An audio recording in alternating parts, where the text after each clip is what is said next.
Hey guys, this is Eric Weingartner with Weingartner Racing. You get a little bit of voiceover in this video, and part of that's because it's hard to record while you're doing stuff, but I promise you not the whole video is voiceover. But here we have our 406 small block Chevy Dyno mule. Now what's changed since the last ones, because if you watched any of my other videos, I have done testing with this 406 and would used AFR 195 enforcer heads. The only thing that really major change with this project this time is the heads changed.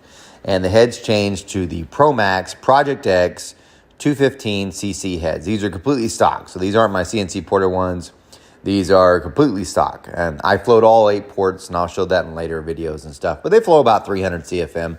The chamber size is about 2 cc smaller than the AFR Enforcer. So compression ratio did go up, but not a huge amount. So a little bit of a gain in compression ratio. Definitely a bigger head. Definitely flows better by about 30 CFM. And that was like the biggest change. So I didn't test all 13 manifolds that I had done on the AFR Enforcers. I only tested like 5 on this round. And the idea was we'll see if there's a difference between some of them and go from there. But in this test, what I did, and I had Gary help me, Dunsworth Machine, we tested 5 manifolds. The 5 that were tested were the Trick Flow R, which is what you see here in the picture. That one is completely stock, hasn't been modified. That was used also on the AFR Enforcer, so it's a great A-B comparison because that manifold never had anything modified on it, so we can see if it's actually better on these better heads.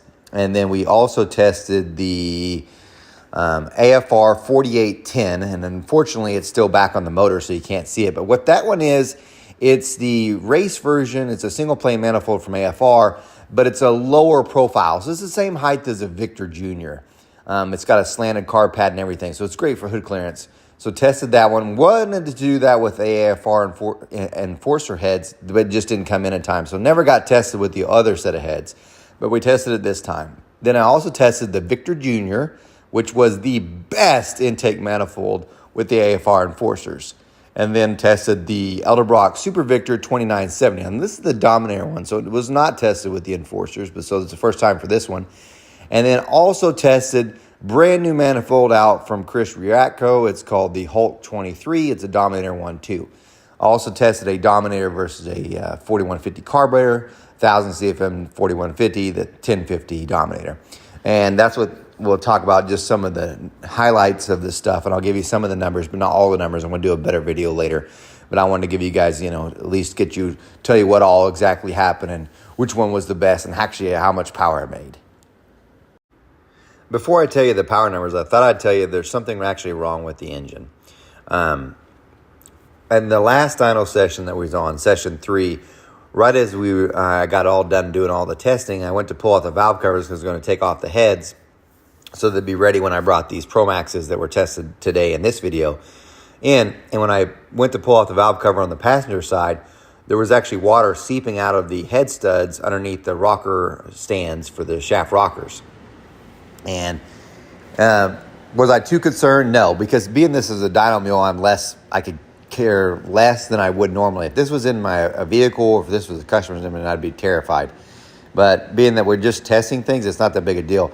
Because, if you think about it, the water's only in the engine like maybe 15 minutes, and then we drain it to change another manifold.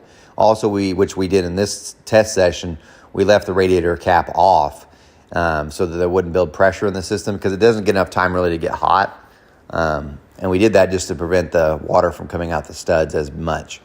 But as you can see here, when I went to put the new heads on this time, I had not noticed this, but now we have a major crack in the deck. And this block, so let me give you a little background with it.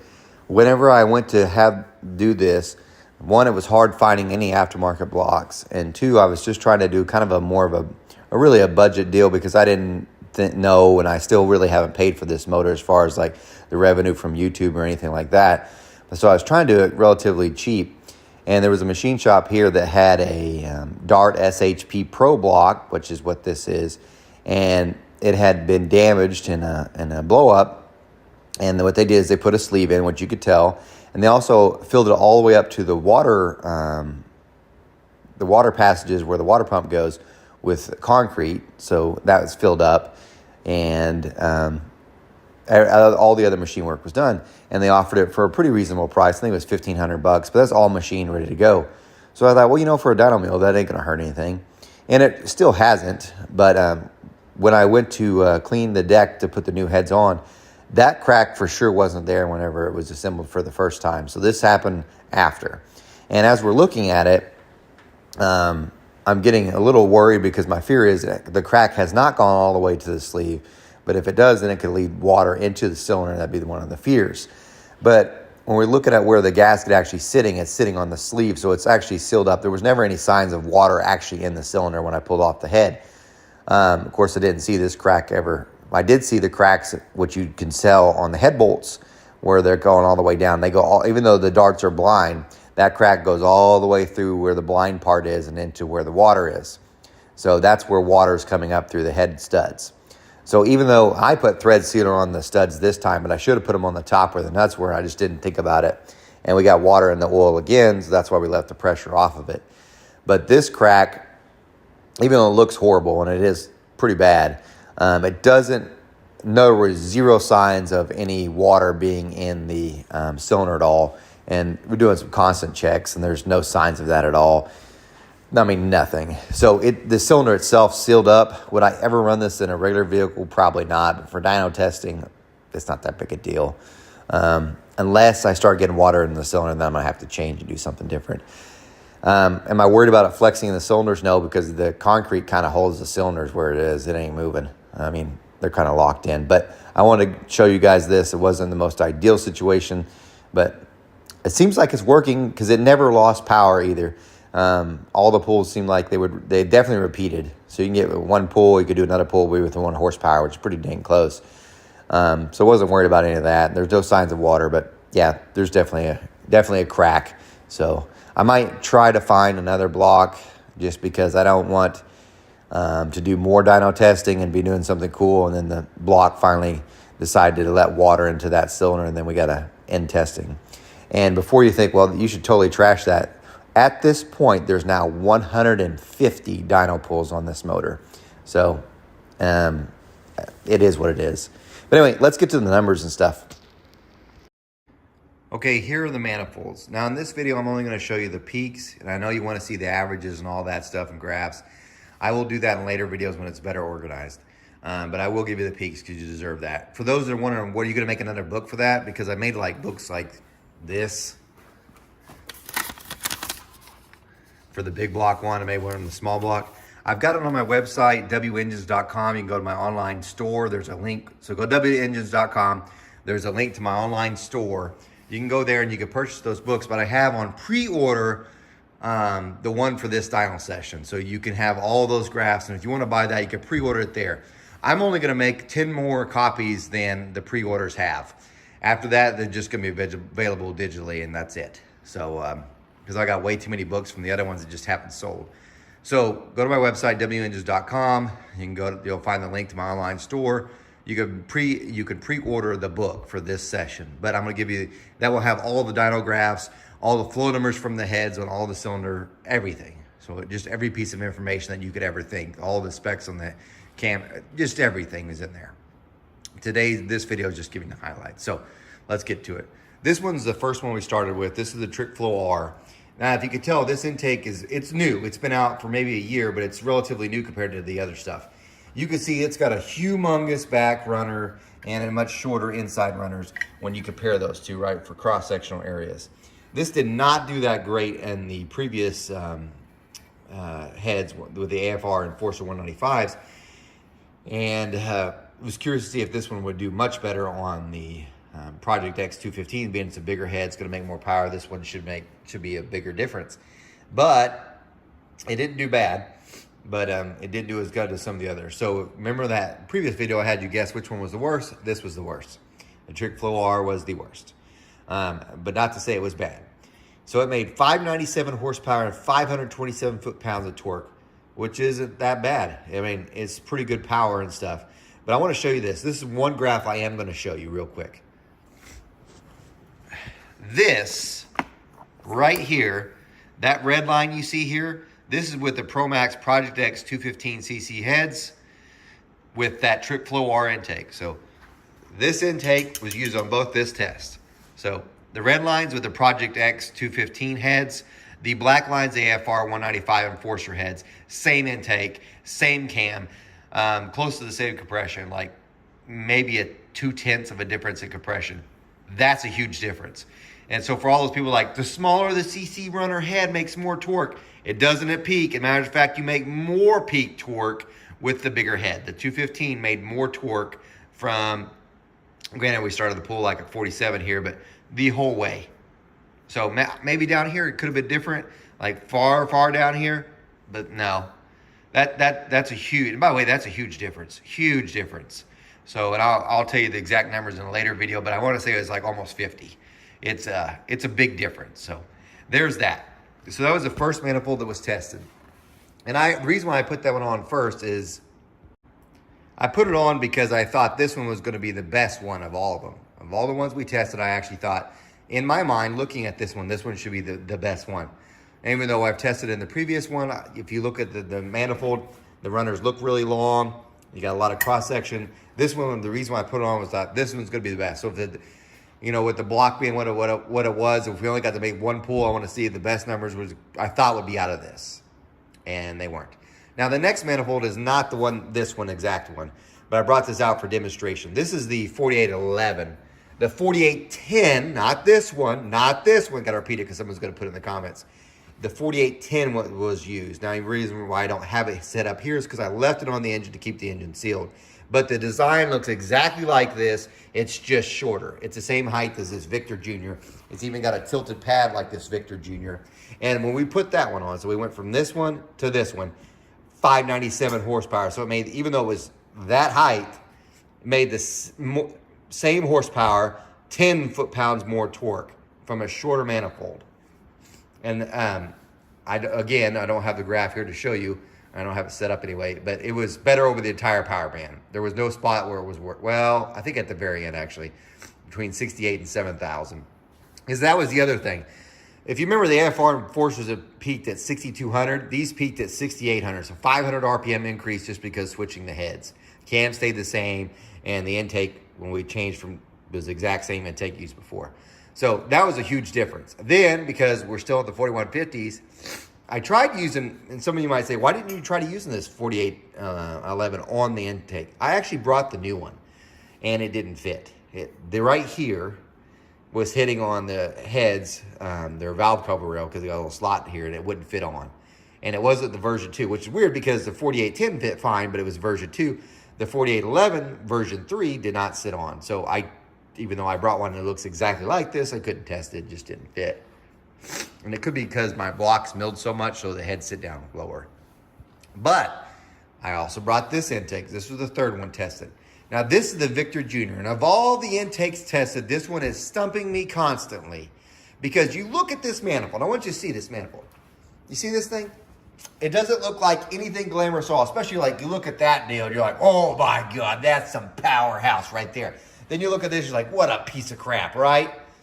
It was number 1 last time. It made 570 horsepower before. This time, so it got off doing that AFR one was supposed to be 10 horsepower better than the Victor Jr. I put the Victor Jr. on, 615 horsepower, 548 torque. It was up almost 15 horsepower from the AFR.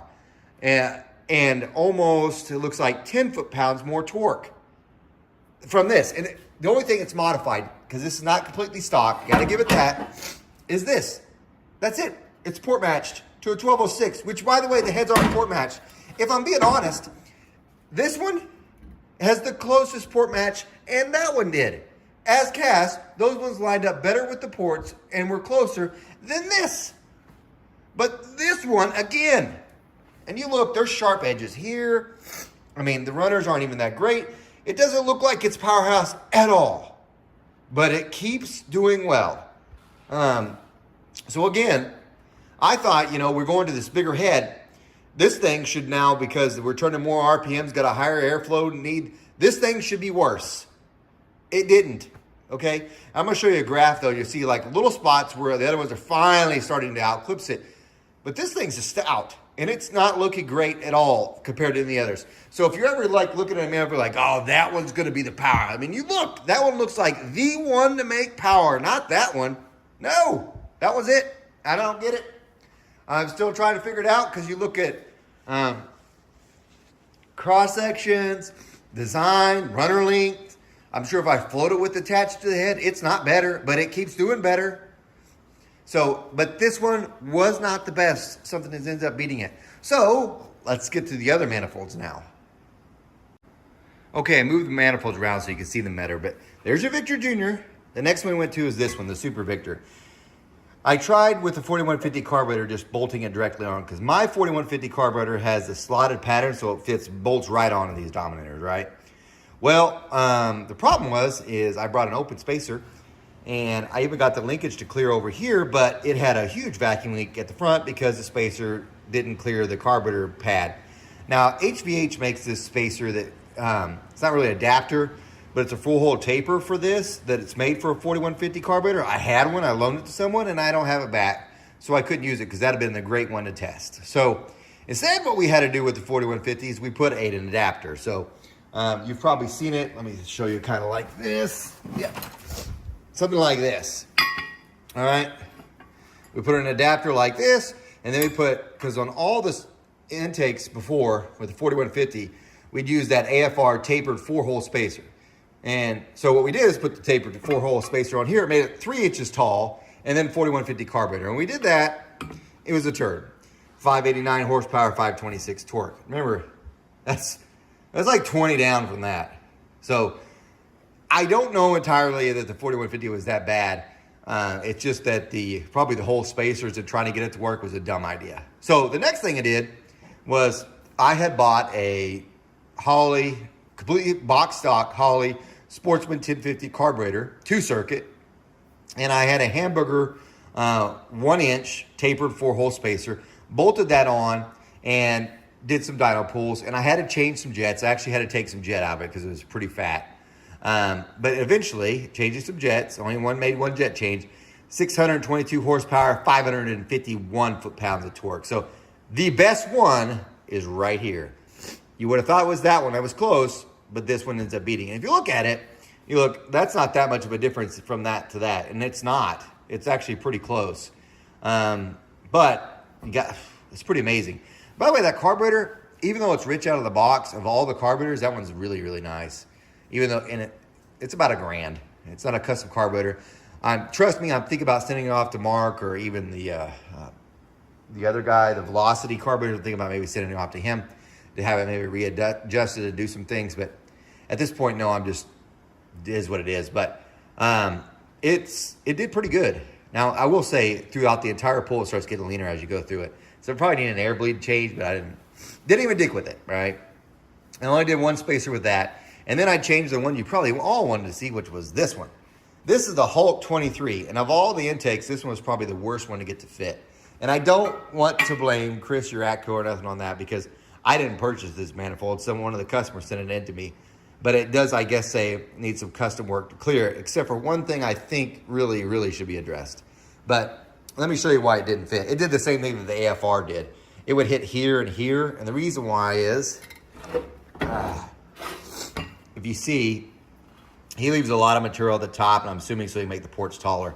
If you look at this, because this is a great picture if the camera gets it right, this port's actually taller than a 1206 out of the box, so it's not port matched at all. It's taller than a 1206, and you can see how the line is from where the reversion's coming up. You can see where the port is here and where his manifold is here. So you can see it there too. So this is taller than a 1206. You can go 1207, it's only gonna bring it to like here. You're gonna still have like 200 thousandths clearance here. What we had to do is we had to shave off some on here, which I don't think it's going to matter for the customer's engine because his is going to be like a 1207 maybe and would still be like 100 thousandths more clearance. So that part it's totally understandable, except for this. It's at the lowest of them all. So what I mean by that is this thing really was maybe 20 thousandths gap on the China rail, which is pretty tight. So that's set lower. But the biggest thing for me is this. And I don't understand this one. Maybe when he was mocking this up, he thought only people with little M blocks would ever use this or Iron Eagle blocks. Never anybody with an SHP block, because if you look at this, This is a Super Victor. See that notch there? You ever wonder what it's for?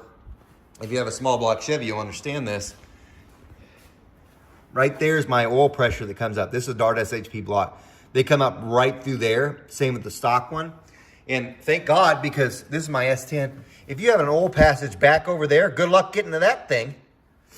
I'm sure other people that have tight engine bays know exactly what I'm talking about. I'd much rather have it back there. But no notch. I even took a picture because I was like, oh, this sucks. So where you see this line is right here, right there, right in the center of that line is where that fitting is for the oil. So to me, I would say, Chris, I get the whole manifold flange thing here. That, no, you should probably move that over. You have to. So you might say, how'd you run it then? I plugged the oil hole. Took out the fitting that we used to monitor the oil pressure. Said, I hope it's good. And it's been good so far. So what we're going to do is we're going to get an old plug. We're going to grind it down so it sits flush with the China rail. Because remember, there's only 20 thousandths gap. Put it in there. Put the manifold on after grinding the sides. Got it to fit. Because I wanted to see what it would do. So that's a little weird. The bolt holes line it up fine. As far as power-wise, this thing is not at all designed for this combination. So I need to point that out too. So if you look at it, the runners are really nice. Got the spacer on, so it's kind of blocking everything, but it's really nice, really wide. It's big, it looks great. It's made for engines that turn considerably more RPMs than what I was turning. So this one, all the runs were 7,000, well, not all of them, but that's where it was. The engine made a peak power at 6,800. It's not at all designed for this one. This one's really designed for, you're gonna start the drag race at like leaving off 6,500 and they're gonna ship much higher, maybe even higher than that. This particular one, this guy is going to go 10,500 RPM on a small block Chevy. That's what this one's for. It is not at all designed for this engine that's 7,000 RPM. So, but it was just more of a fun test. I want to point that out because people are like, oh my gosh, it's such a turd. It's not a turd. It's just a manifold that's not designed to be on this engine. But it made 607 horsepower and 523 foot-pounds of torque. Now, as far as torque, it was the lowest. As far as power, it was not. The lowest was still the trick flow.